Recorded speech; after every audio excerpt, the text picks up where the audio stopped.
I have questions about 11th edition that remain unanswered, and while we could wait and see, and 6 weeks from now find out, better to press Games Workshop with the questions we have now, so that those with some power might get an inkling of what is important to us to keep us interested in this game.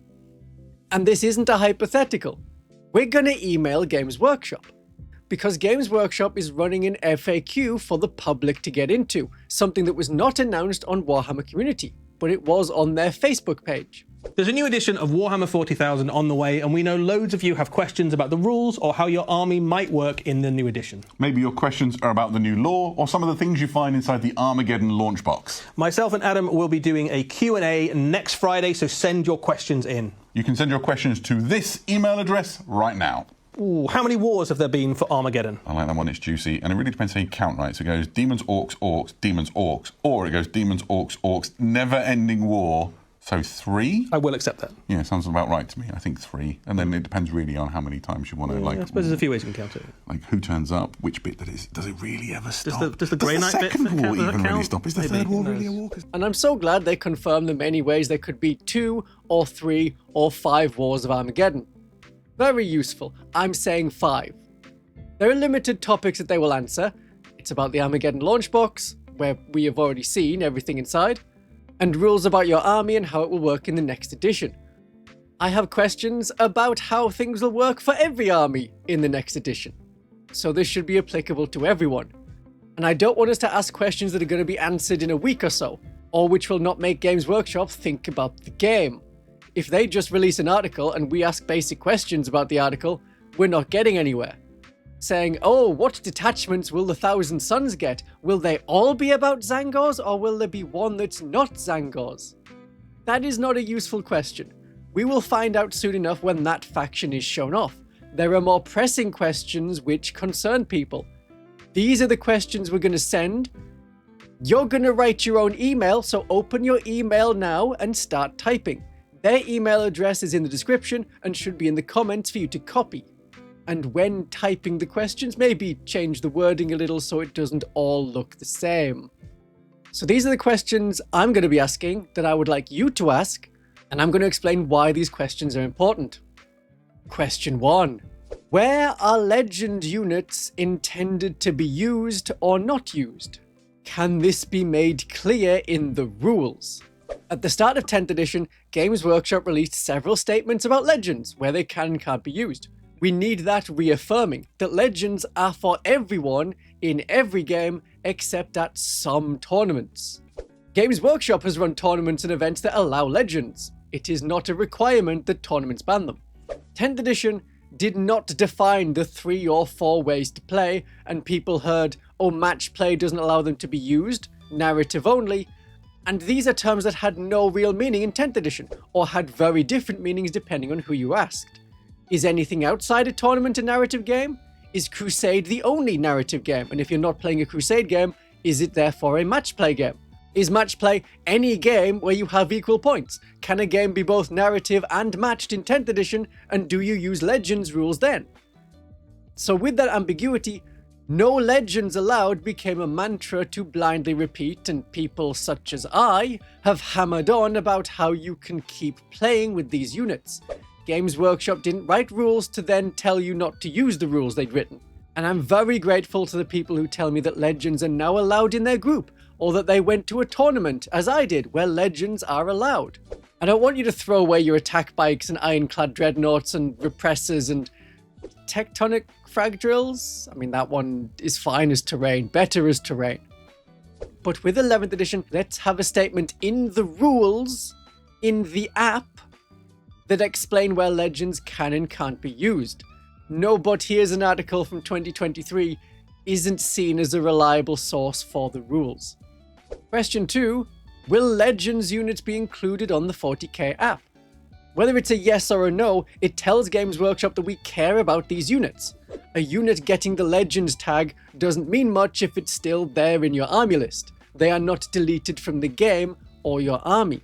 And the Age of Sigmar app already has this, but adding it in to say, hey, in 40K, we care, that's important. And putting them on the app means that we will use the 40k app rather than New Recruit, depending on the price. Question 3. Will the 11th edition 40k app be free to use? What features will the free version have? If they charge for it and other apps are available, those other apps can be prepared for a big influx of users. And if Games Workshop has a free version but cut down, we can make the most of it while it's there. In 10th edition, you could make as many army lists as you liked until the first codex was released. Then you could only make one army list. Unless you already had loads, they all stayed. You couldn't add more, however you could edit your current lists. Question 4. Will Crusade books continue to be made? Crusade was a big part of the ways to play in 9th edition and 10th edition. You may not have noticed, but there is a Crusade rule section in your codex that you totally own. I expect that campaign books will continue, things like 500 Worlds and the Maelstrom. There are only so many models that Games Workshop can produce, but campaign books are a way of keeping you invested and connected to the game and playing it with new rules and buying something, even if it's not models. So will Crusade get more books, or is that an unsupported format? Because 10th edition and 11th edition units are compatible with barely any rules changes. When it says grenades, it should say explosives, okay. If you're playing a Crusade mission, you can put objective terrain in the places where the objective markers are shown in the Crusade mission and carry on. You can still use those older Crusade books, like Leviathan and Pariah Nexus, which were my favorites. You could ask the same question about boarding actions. Will boarding action missions and supplements continue to be released? For the Legend stuff, I wanted Games Workshop to confirm something that they'd said already in articles, but do it in the rules. Same again with terrain. In an article, it was stated that you can have whatever terrain features you want on the area terrain. Is that a rule in the mission deck or advice in an article? There's an important distinction there. One is a rule that Games Workshop can put in a future mission deck, if they haven't got it in the current one. The other is another comment on an article that will be dismissed if you point to it 9 months from now, if someone insists that you have to follow the yellow and green shapes on the board. I want to see trees, fields, hills on more boards. I don't want another edition where the tournament idea of, well, it's functional to have tall cardboard elves. Mean meme aside, it looks bad. Horus Heresy boards look great. Old World boards and Lord of the Rings boards each have unique settings. There's villages and snowy hills and forests and plains. The 40k boards at the same tournaments had card elves, but sometimes they had been sprayed different colours. What about logistics, you may think? Other settings seem to manage, and tournaments of 40k managed in the past. I want nicer, more varied terrain. I want Games Workshop as the authority on the rules of the setting to encourage that in the rules that everyone has. If the 10th edition core rules worked on abstract terrain and just put some stuff and it'll be fine, mostly, was their idea. You know how to set up a board. Well, then we had the problem with only ruins being obscuring, so then people did need help, and then we got the tournament companion. There shouldn't be that much difference between this area terrain has some rocks, this area terrain that's on the other side has some trees. Boards will look more interesting if they're not exactly symmetrical. Actually employ that narrative side to the narrative and competitive philosophy. So will there be a tournament companion released with advice for tournaments? I do think about tournament players, sometimes. But with the concept of one way to play that is narrative and tournamenty all in one, how will that work? If the mission deck way of play lets one person pick a board layout, it will take time to rearrange the board to match the chosen format, time that could otherwise have been spent playing the game. How does a tournament companion assist with that? Or if all is narrative and all is competitive, and no allowances made by Games Workshop, and how tournaments adapt will be up to the tournament organizers. Only one way to play. However, if you're trying to get 40k to work in a tournament setting, it does need extra work. Knowing if they'll release a tournament companion will be important for understanding just how narrative this game is. And then we can argue about whether the addition of a tournament companion means that it is a narrative game but needs help to become competitive, or if Games Workshop only cares about competitive because all they've released is competitive supplements. The great wheel will continue. Next question. If we play a 1,500 point game, do we use incursion or strike force rules? The answer may be obvious to people, but it tells Games Workshop that we play other game sizes than 1,000 points and 2,000 points. In 10th edition, I found 1,500 points to be a great size. I talked to Scary. He agrees. It is a wonderful size to play and one he enjoys a lot. Because it isn't every Votan unit there is as many times as you can to fill out the 2,000 points, and there is some thought on how to focus your army. And if you lose a big unit, that is not the end of the game. A little bit of a push for 1,500 points would be good, and at the very least we can know ahead of time how many detachment points we get to use in a 1,500 point game, at least according to Games Workshop, before we ignore them completely and do our own fun thing. If you think of any other questions, put them in the comments. While you're writing your email and you're listening to me, now check the comments section for other questions you may want to send to Games Workshop. This is a great opportunity, so let's not waste it. How will points values change? Not detachment points, army construction points. Will characters cost different points depending on which unit they start the game leading? Will different war gear and weapons cost different points? While I don't think Games Workshop will go back to 9th edition and earlier style of points per weapon, certain weapons could cost more points. This was something they did at the very end of 9th edition. Like, a heavy bolter and a heavy flamer are free, but if your battle sisters want a multi-melter, it costs 10 more points.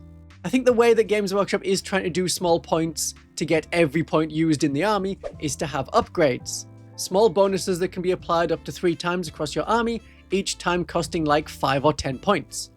But once we knew that you have to have your characters assigned to units before the game starts, or declare that leaders will be going alone, support characters cannot go alone, the points value could be tied to that cost. So if you have a Sacrosanct unit and you have a Hospitaller leading them, the Hospitaller costs 60 points. If you have a Battle Sister squad and a Hospitaller is leading them, that Hospitaller costs 45 points. It tells Games Workshop there is interest in variable points levels. If you want more granularity like this, if you think that's a silly idea and you like the 10th edition system, don't add this as a question. Don't express interest in things you are not interested in, unless you are interested in the answer.